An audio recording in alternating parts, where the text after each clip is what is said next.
Assalamualaikum, salam Malaysia Madani Kanta 744 dimulakan dengan rangkuman berita-berita utama hari ini. Perayaan serta budaya yang pelbagai di negara ini berupaya menjadi ciri utama mengikat persaudaraan seluruh lapisan masyarakat.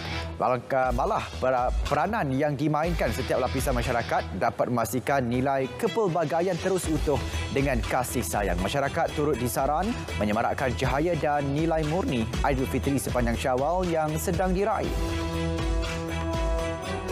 Baik 20,000 tetamu hadir memeriahkan majlis rumah terbuka Hari Raya Aidilfitri Kerajaan Negeri Sabah. Majlis turut dimeriahkan dengan kehadiran Yang di-Pertua Negeri Tun Juhar Makiruddin dan isteri Tuh Puan Nurlidah RM Jasni. Turut hadir Perdana Menteri Datuk Seri Anwar Ibrahim serta Ketua Menteri Datuk Seri Haji Jinur dan isteri Datuk Seri Julia Salah.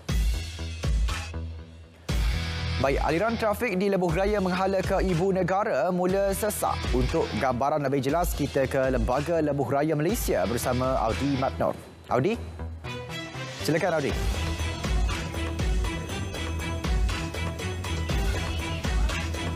Ya Audi. Aliran trafik di setiap pintu masuk dan juga menuju ke Ibu Negara terutamanya di Lebuh Raya Utama Pantai Timur dan juga Utara Selatan, kenderaan mula membanjiri setiap lebuh raya. Anda boleh lihat di sebelah kanan saya di Lebuh Raya Kuala Lumpur, Karak Plaza Tol Bentong menuju ke barat, kenderaan mula sesak. Dan anda boleh juga melihat di kilometer 35 di Genting Sepah kenderaan trafik perlahan. Manakala di Plaza Tol Gombak, kenderaan perlahan menuju ke Kuala Lumpur. Dan manakala yang menuju ke selatan tanah air di kilometer 305 Gua Tempurung, kenderaan perlahan menuju ke selatan tanah air. Dan juga di kilometer 283 nilai arah utara menuju ke selatan juga trafik sangat-sangat perlahan. Dan sekiranya anda ingin mengetahui lagi perkembangan lanjut mengenai aliran trafik serta lebuh raya, anda boleh layari laman sesawang Lebuh Raya Lembaga Malaysia www.llm.com.my. Pastikan kad tambah nilai dan juga RFID anda mencukupi. Pandu cermat jiwa, selamat hati-hati di jalan raya. Ingat orang yang tersayang yang menanti anda di destinasi yang anda tuju. Kita kembali bersama Syai di Kanta 744. Baik, terima kasih di atas laporan berikut. Susulan cuti perayaan Aidilfitri sudah berakhir. Lapangan terbang Sultan Ismail Petra Kota Baru mula sesak apabila warga kota pulang ke destinasi masing-masing. Untuk perinciannya, kita langsung bersama Amirul Hafiz Rosli di Kota Baru, Kelantan. Amirul, silakan. Baik, terima kasih Angkasa Puri. Salam Kanta 744. Seketika ini saya berada di lapangan terbang Sultan Ismail Petra Kota Baru untuk meninjau keadaan ataupun kepulangan perantau ke destinasi masing-masing setelah cuti perayaan Aidilfitri tamat. Jadi jika petang tadi saya meninjau keadaan darat, hari ini pada malam ini saya meninjau pula keadaan jalan udara. Difahamkan bermula 24 April lagi lapangan terbang ini menjadi tumpuan, memandangkan lapangan terbang ini antara lapangan terbang paling sibuk di negara ini, tambahan pula menjelang musim perayaan. Saya difahamkan juga penerbangan malam ini juga penuh. Petang tadi saya sempat ke terminal bas Kota Baru untuk meninjau keadaan di sana. Juga penuh dan masih lagi terkawal. Kata beberapa orang penjaga kaunter tiket bas di terminal bas Kota Baru bermula 24 April lagi sehingga hari ini tempahan pengangkutan bas menjadi tumpuan orang ramai, terutama golongan pelajar-pelajar di IPTA dan IPTS. Keadaan trafik di Kelantan ketika ini masih lancar, namun berlaku kesesakan di satu dua tempat, terutama petang tadi saya sempat ke laluan Pulau Condong menuju ke Kuala Kerai dan di Gua Musang pula berlaku peningkatan kenderaan, namun tiada berlaku kesesakan lalu lintas dan masih lagi lancar. Itu saja laporan saya untuk Kanta 744. Salam Malaysia Madani. Assalamualaikum, kembali ke Angkasa Puri. Baik, terima kasih Amirul di Kota Baru, Kelantan. Saudara, majlis sambutan Aidilfitri bersama Timbalan Perdana Menteri yang juga Menteri Kemajuan Desa dan Wilayah Datuk Seri Dr. Ahmad Zahid Hamidi disambut meriah. Menerima kunjungan kira-kira 5,000 pengunjung setakat ini, majlis turut dihadiri Perdana Menteri Datuk Seri Anwar Ibrahim, Menteri-Menteri Kabinet serta perwakilan asing. Siti Nurul Husna Bukhari di Seri Satria Putrajaya. Teruskan dengan laporan anda. Husna, Baiklah, terima kasih Syarul Islam. Majlis sambutan Rumah Terbuka Aidilfitri Timbalan Perdana Menteri dan Menteri Kemajuan Desa dan Wilayah Datuk Seri Dr. Ahmad Zahid Hamidi dan isteri Datin Seri Hamidah Khamis terus disambut meriah. Kehadiran dijangka melebihi 5,000 orang menjelang malam ini setelah majlis telah pun dibuka sejak jam 4 petang tadi dan dibuka untuk orang ramai bermula jam 8 malam. Kira-kira jam 7.20 boleh saya maklumkan kepada sebenarnya majlis ini telah pun diserbu oleh orang ramai dan mereka boleh terus berada di sini sehingga jam 11 malam. Perdana Menteri Datuk Seri Anwar Ibrahim juga tiba ke majlis ini pada jam 6.20 petang tadi dan meluangkan masa kira-kira 30 minit menyantuni tetamu-tetamu yang ada di kediaman rasmi TPM Seri Satria Putrajaya.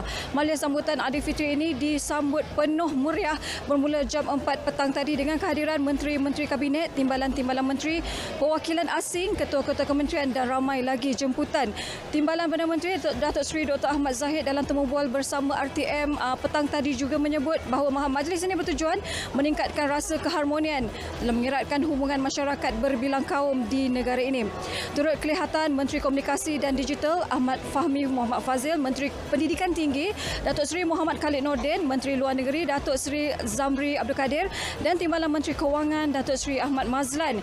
Bagi pengunjung, anda boleh terus berkunjung ke Rumah Terbuka Aidilfitri ini sehingga jam 11 malam nanti. Sekian laporan saya. Kita kembali bersama dengan Syarul di studio. Silakan. Baik, terima kasih Husna di Putrajaya. Kita beralih ke perkembangan seterusnya. Seorang buruh didakwa di Mahkamah Session Pasir Mas atas tuduhan membunuh seorang lelaki 6 tahun lepas. Hakim San, 37 tahun, mengangguk faham ketika pertuduhan dibacakan namun tiada pengakuan direkodkan kerana kes bunuh di bawah bidang kuasa Mahkamah Tinggi. Seorang didakwa membunuh Lee Boon Guan, 39 tahun pada 17 Ogos 2017. Pertuduhan mengikut Seksyen 302 Kanun Keseksaan yang memperuntukkan hukuman mati jika sabit kesalahan. Mahkamah menetapkan 15 Jun ini untuk sebutan semula kes. Remaja lelaki berusia 17 tahun yang menunggang motosikal secara berbahaya mengaku salah di Mahkamah Magistrat Kota Baru. Remaja berkenaan didakwa menunggang motosikal dengan cara mengangkat tayar hadapan yang berbahaya kepada diri sendiri dan pengguna jalan raya lain 22 April lalu. Mahkamah membenarkan tertuduh diikat jamin berjumlah RM900. Kes ditetapkan untuk sebutan semula 20 Jun ini bagi mendapatkan laporan akhlak. Seorang suri rumah mengaku tidak bersalah di Mahkamah Session Johor Bahru atas pertuduhan mengabaikan kanak-kanak asuhan sehingga mengakibatkan kecederaan 21 Mac lalu. Tertuduh Nur Huzaimah Herman, 31 tahun, membuat pengakuan itu di hadapan Hakim Datuk Ahmad Kamal Arifin Ismail. 3 Julai depan ditetapkan tarikh serahan dokumen. Seorang anggota polis wanita parah di bahu selepas motosikalnya dilanggar sebuah kereta yang dipandu secara berbahaya oleh seorang individu ketika dalam perjalanan ke tempat kerja di IPD Kemaman. Siasatan awal mendapati sebelum kejadian, pemandu berusia 51 tahun itu telah bertengkar dengan ibu mentuanya, dipercayai disebabkan isu perebutan harta. Jabatan Agama Islam Negeri Johor dan pihak polis akan menjalankan siasatan berhubung isu batu nisan yang hilang di Tanah Perkuburan Islam Mukim Tebrau di Taman Istimewa Pandan Johor baru-baru ini. Sehubungan itu, orang awam diminta bertenang dan tidak membuat sebarang spekulasi mengenai perkara itu yang turut tular di laman Facebook sejak Jumaat lepas. Operasi Pemberihan Awan TUDM di Empangan Teluk Bahang dan Empangan Air Hitam di Pulau Pinang bagi gelombang pertama telah dijadualkan semula untuk dimulakan pada awal Mei ini. Rasional utama di sebalik langkah itu adalah untuk memaksimumkan potensi hujan lebat dengan menjalankan operasi pemberihan awan hanya apabila keadaan cuaca optimum. Sekurang-kurangnya 11 orang terbunuh manakala 11 lagi alami kesakitan akibat gas bocor di sebuah kilang di Punjab, India.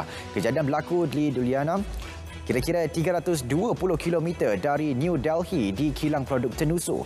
Beberapa mayat ditemukan di jalan raya dan ramai penduduk melarikan diri akibat panik.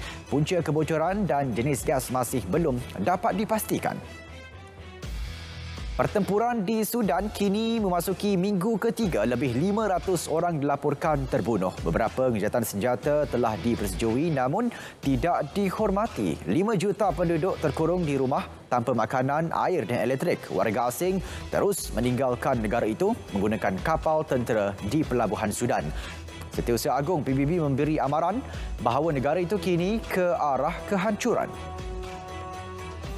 Pagi ini pula di Texas, pihak berkuasa mencari seorang lelaki yang menembak dan membunuh 5 sekeluarga. Penembak itu dipercayai mabuk dan berang kerana ditegur bising ketika membuat latihan menembak di waktu malam. Salah seorang mangsa, kanak-kanak berusia 8 tahun, 10 orang berada di dalam rumah ketika kejadian. Puting beliung yang melanda Florida, Amerika Syarikat menyebabkan kenderaan terbalik dan pokok tumbang. Kereta di kawasan parkir terbuka juga bertindan antara satu sama lain. Bangunan juga rosak, tiada kemalangan jiwa dilaporkan. Operasi mencari kanak-kanak berumur 3 tahun yang hilang berjaya ditemukan. Kanak-kanak perempuan itu hilang di kawasan belukar berhampiran Ellensburg, Washington.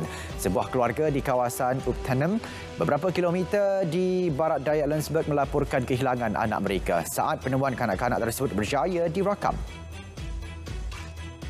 Konsert sempena istiadat pertabalan Raja Charles III akan diserikan dengan penyertaan bintang popular antaranya Tom Cruise, John Collins, Tom Jones dan Winnie the Pooh.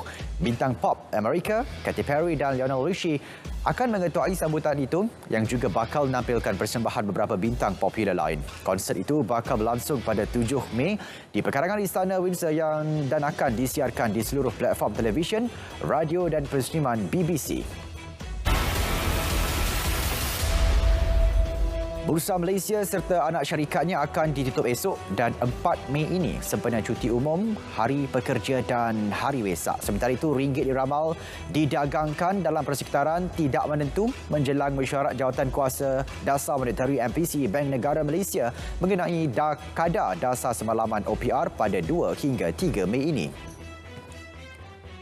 Majikan perlu menyediakan struktur kemajuan kerjaya bagi pekerja masing-masing. Keperluan itu bagi memperlihatkan perkembangan kerjaya jangka panjang sekaligus menarik serta mengekalkan bakat dalam organisasi. Malah, majikan juga perlu mempunyai disiplin dalam mewujudkan amalan tempat kerja yang adil juga bertanggungjawab. Usaha mencapai pelepasan gas rumah hijau sifar bersih bakal membawa manfaat dari aspek ekonomi dan sosial. Laporan terkini Bank Pembangunan Asia ADB memaklumkan negara membangun di rantau berkenaan dijangka menerima kesan positif 5 kali ganda berbanding kos mitigasi perubahan iklim. Cadangan Sarawak untuk mewujudkan bank komersial sendiri bertujuan memudahkan usahawan-usahawan kecil dan sederhana PKS dan mendapat pembiayaan kewangan. Setakat ini, cadangan penubuhan masih di peringkat perbincangan dan Premier Tan Sri Abang Johari Tun Openg akan berusaha untuk merealisasikan perkara itu.